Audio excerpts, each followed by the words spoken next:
Speaking of offspring, I have two little girls that I am very proud of. All right, thank you.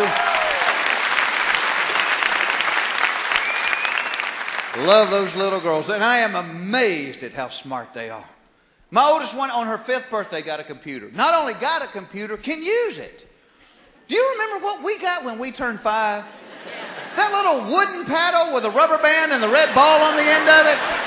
That was a brain builder, wasn't it? 1, 2, 3. 1, 2, 3. 1, 2.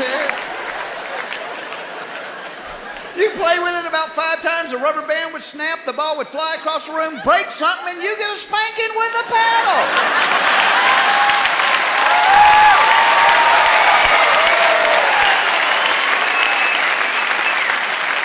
No wonder we turned out this way. And nowadays you can't even spank your kids. No, got to give them a time out. My dad would take time out of his busy day to blister our butts.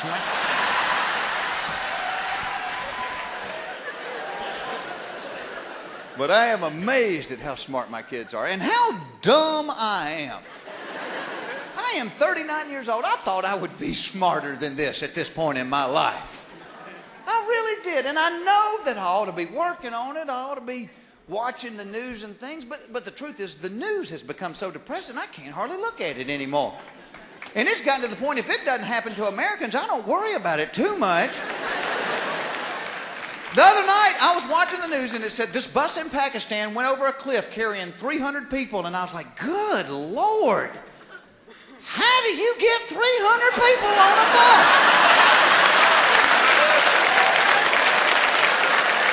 Somebody had to be sitting on a lap in that thing, didn't they?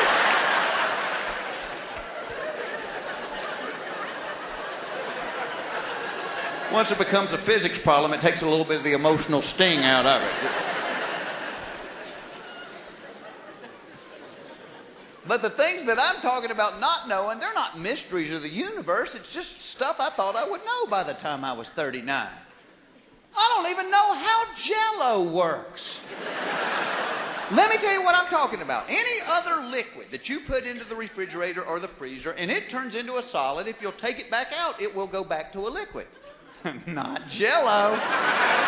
Once Jell-O becomes Jell-O, it is Jell-O for eternity. The only possible way to turn it back into a liquid is to put it in your mouth and go.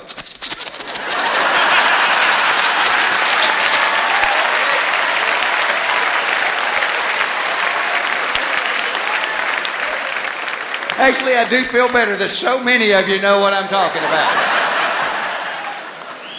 Check that one off the list. Actually, I told that joke the other night and some lady down front said, it will go back to a liquid if you put it in the microwave. How do you acquire this knowledge? You sit around with friends eating Jell-O and somebody says, ooh boy, this Jell-O is good. And she said, if you think it's good cold, oh, you ought to put it in the microwave. I still don't know how they know how long to make the cord for the first bungee jump at a new place. All right, Ed, let him jump.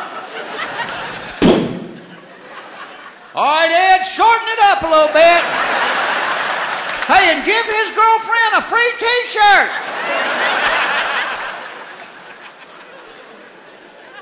I still don't know why my dentist makes me lie to him. Went to the dentist a few weeks ago. He's looking in my mouth. He said, you haven't been flossing every day, have you? I said, no, not every day. Let's see, the last time I flossed, you did it.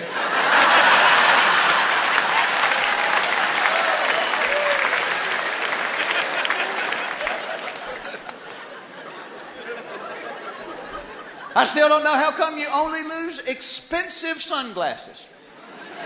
You pay a lot of money for a pair of sunglasses, those things will disappear quicker than a pizza at a Weight Watchers convention. And you buy a pair of cheapos, you cannot get rid of them. I am convinced you could be on a cruise in the middle of the ocean wearing a pair of cheapos. If you looked off the side of the boat and they fell into the water, a scuba diver would come up going, somebody lose a pair of glasses up there? Found a pair of cheapos floating to the bottom. But you always lose your expensive sunglasses and the cases that cassette tapes come in. I know when I bought them, every cassette that I had a case. Now I got 500 tapes, 3 cases. And whoever's stealing my good sunglasses and my cassette cases is leaving me keys. Because I've got keys. I've got keys to crap I've never owned.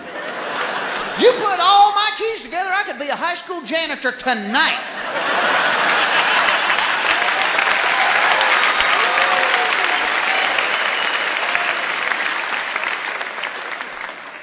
And talking about losing stuff, actually I think it's very big of me as a man to admit that I do lose things. Because you know what men normally say. Somebody stole it. I do that a lot, walking around the house. Somebody stole the remote control. My wife's like, that's right, Jeff. Somebody broke into our home, passed up the jewelry, and stole your remote control. Not only that, they got the case to the Doobie Brothers cassette. We're wiped out.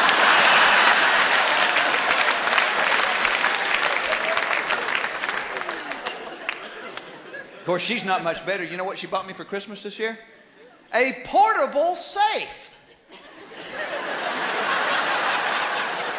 To save thieves the hassle of gathering up your belongings, it's the portable safe. With an easy-tote handle so they can take it back to the thieves' den and figure out the combination at their leisure. The portable safe by Ronco.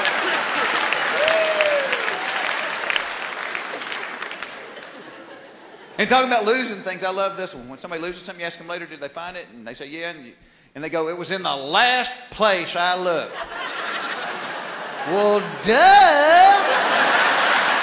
I sure hope so. Terry, did you find your wallet? Yeah, but I'm still looking for it. Just in case we're living in a parallel universe or something.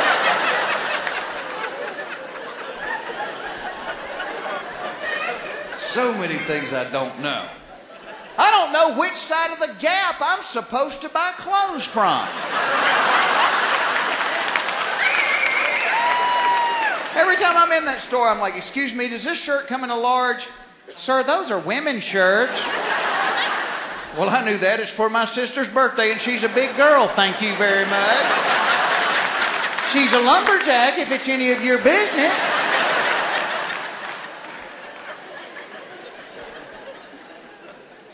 I still don't know who closes the door when the bus driver gets off.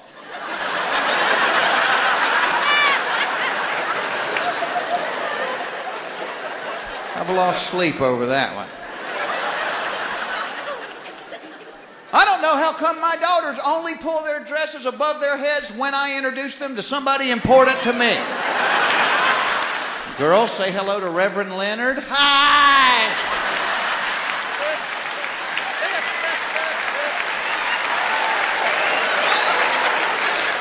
So, how you like the Beauty and the Beast panties there? Sharp, huh? Yeah, they got Snow White back at the house. Me, I'm wearing Lion King. Roar!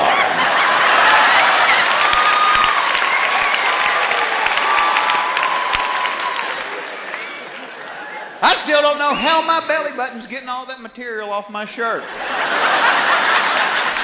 You ever look at your belly button? It doesn't have fingers, it doesn't have hands, but at the end of the day, it's holding a cotton ball.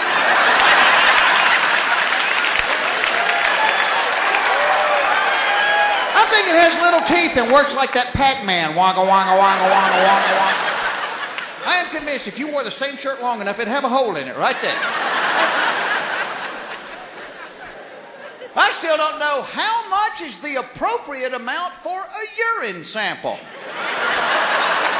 Why won't they just put a line on that cup? Every time I'm at the doctor, I'm in the bathroom for 20 or 30 minutes having an argument with myself. Now, that's too much. I take that out there, they're just going to start laughing. Tell you what, I'm pouring a little bit of that back. Uh-oh. See, I bet I need more than that. All right, I'll top that off.